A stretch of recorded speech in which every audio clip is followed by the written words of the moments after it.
In this tutorial, I'm going to show you how to create this burning text effect in Premiere Pro. So let's get into it. First, select the ellipse tool and draw a circle. Now change its color to white and align it to the center. Rename this layer to Video 1 so it will be easier for us to set everything up in the next steps. Next, go to the Effects panel and search for the Turbulent Displace effect. Drag and drop the Turbulent Displace effect onto the layer. After that, move over to the Effect Controls panel to customize it. Here, under Vector Motion Settings, we need to create keyframes for the scale by clicking on the stopwatch icon. Set the scale value to 0 and place this keyframe at the very start. Then create another keyframe. Increase its value to around 400 so it covers the frame nicely, and move that keyframe to the end of the layer. Now let's customize the Turbulent Displace effect. First, set the amount value to around 300. After that, set the complexity value to around 10. And lastly, set the evolution value to around 50. Next, add any text of your choice.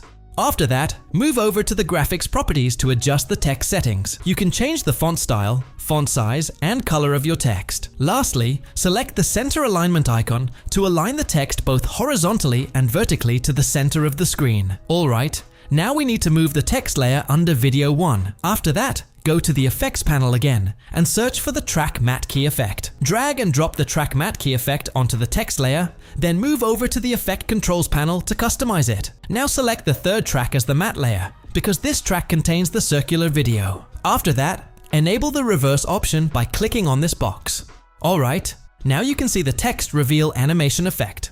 Next, duplicate the Video 1 layer once. Rename this copy to Video 2. After that, go to the Effects panel and search for the Gaussian blur effect. Drag and drop it onto the Video 2 layer, then move over to the Effect Controls panel to customize it. Change the blurriness value to around 105. After that, select the text layer, go to the Effect Controls panel, copy the existing Track Matte Key effect, and paste it again on the same layer. In the second Track Matte Key effect, select Video 4 as the matte layer. Now again, duplicate the bottom video one layer 2 times. This duplication will help us create a more dynamic burning text effect. You can name them Video 3 and Video 4 for convenience. Next, go to the Effects panel and search for the invert effect. Drag and drop the invert effect onto the top Video 4 layer. After that, move over to the Effect Controls panel and find the Motion Controls. Now set the scale value to around 97. Now select the top 2 video layers and nest them. Name this sequence Burning. Now duplicate the text layer once and place it under the original text layer. Make sure the bottom text layer is selected. Then, from the Essential Graphics panel, change the text color. I'm going to set it to orange. And click OK. After that, go to the Effect Controls panel and delete the bottom track Matte Key effect, which is named something like Video 4. With the same layer selected, change the track Matte Key to Video 5. Switch the composition from Matte Alpha to Matte Luma. And lastly, disable the reverse option. Alright, now you can see the burning text reveal animation effect. It looks great. It's already ready, but you can enhance it further. For this, I will use fire particles and a burning sound effect. You can find these links in the description. First, drag and drop the fire particles overlay onto the top video layer. Then select the overlay and go to the Effect Controls panel. Change its blending mode to screen. Next, we need to create a mask around the text for better precision. For that, go to the toolbar and select the ellipse tool. If you're using an older version of Premiere Pro, you will find it in the Effect Controls panel. Now create a mask around the text.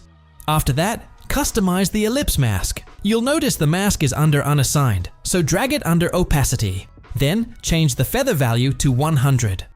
Now expand the transform settings and make sure the uniform scale option is checked. Create a keyframe with the scale value set to around 10 and place it at the very start. Then create another keyframe with a value of 100 and move it to the end. Next, place your playhead at the end of the clip and create an opacity keyframe with a value of 0. Then move back around 10 frames and change the opacity value back to 100 to create a fade out effect. Alright, the burning text effect is ready to use. Lastly, you can add a sound effect to enhance the realism of the overall effect. So here is the final result. So yeah, that's it for this tutorial. Make sure to subscribe for more videos, and I'll see you in the next one.